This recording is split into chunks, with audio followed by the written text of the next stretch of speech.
ప్రభైన యేసునామములో అందరికీ వందనములు. దేవుని వాక్యంలో నుంచి కీర్తనలు 99వ అధ్యాయము 6వ వచనం. ఆయన యాజకులలో మోషే అహరోను నుండిరి.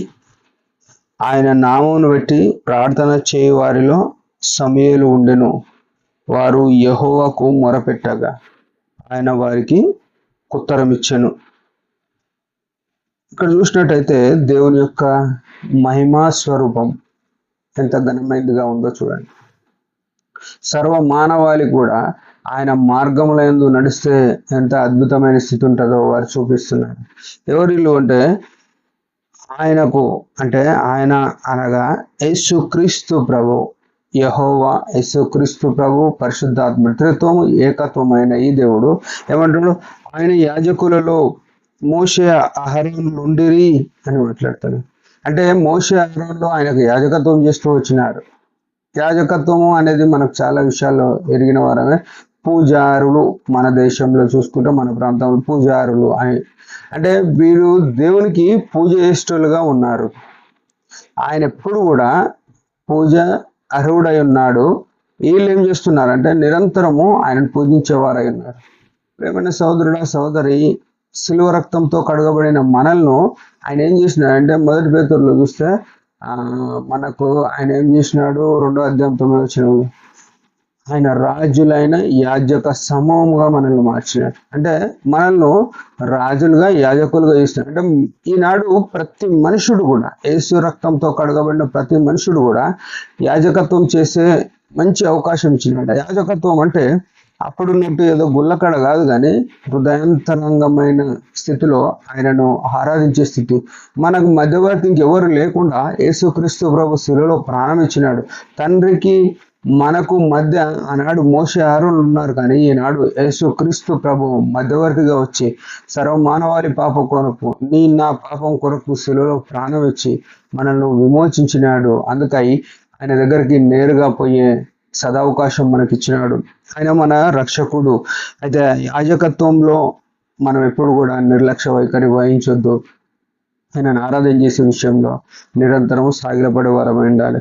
ఆయన నామమును బట్టి ప్రార్థన చేయు వారిలో సమూయేలు ఉండెను అంట. వారు యెహోవాకు మొరపెట్టగా ఆయన వారికి ఉత్తరం. సమూయేలు ప్రార్థన పరుడుగా ఉంటూ వచ్చినాడు. చూడండి ఎంత విచిత్రమైన జీవితం ఇది. బాలుడుగా ఉన్న సమూయేలు తల్లి బాలుడైనప్పుడే ఆయనకు ఎంతో భయభక్తులు, క్రమశిక్షణ నేర్పింది. ఈనాడు మన పిల్లల పట్ల మన యొక్క వైఖరి ఏముంది? పాలు విడిచి దినంన యెహోవాకు అక్కడనే మొక్కినట్టు చూడగలుగుతాం. మొదటి సమూయేలు 1:26-27 వచనాల్లో ఆయన పాలు విడిచి దినంన యెహోవాకు మొక్కినాడు అని చూస్తాం. అలా 2వ అధ్యాయంలో చూస్తే 3వ అధ్యాయం 1వ వచనంలో యెహోవాకు ఏలి ఎదుట పరిచర్య చేస్తూ వచ్చినాడు అన్నది. బాలుడుగా ఉన్నప్పుడే దేవుని సంఘంలో, దేవుని యొక్క సన్నిధిలో దేవునికి పరిచర్య చేసేవాడు ఆయన. మన స్థితి ఏంది?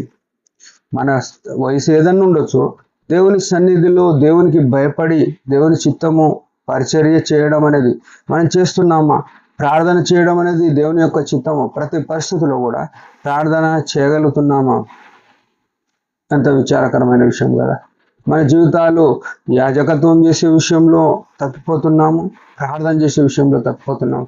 మోషే అహరోనులు ప్రార్థన ద్వారా ఇశ్రాయేలును 40 సంవత్సరాలు వారికి ఉన్న నిట్టూర్పుల నుంచి, వారికి ఉన్న ప్రతి అక్కర నుంచి విడిపిస్తూ వచ్చినారు.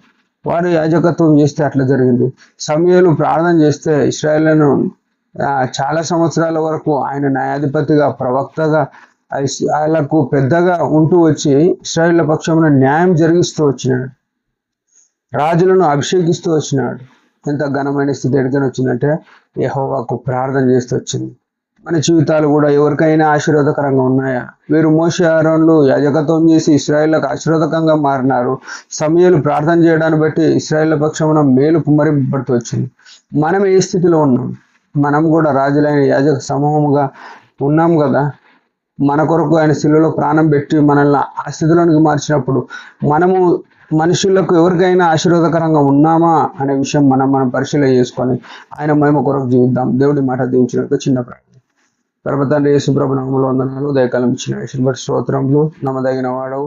మోషే అహరోనుల వలె, సమూయేలు వలె మేము అనేకులకు ఆశీర్వాదకరంగా మారట కృపణీయమని నీ చిత్తంలో వరదలు చేయమని యేసు నామములోనే ప్రార్థిస్తున్నాం తండ్రి. ఆమేన్. Praise lord. మీరందరి పరిచయం గురించి భారంగా ప్రార్థన చేయండి. Praise the lord.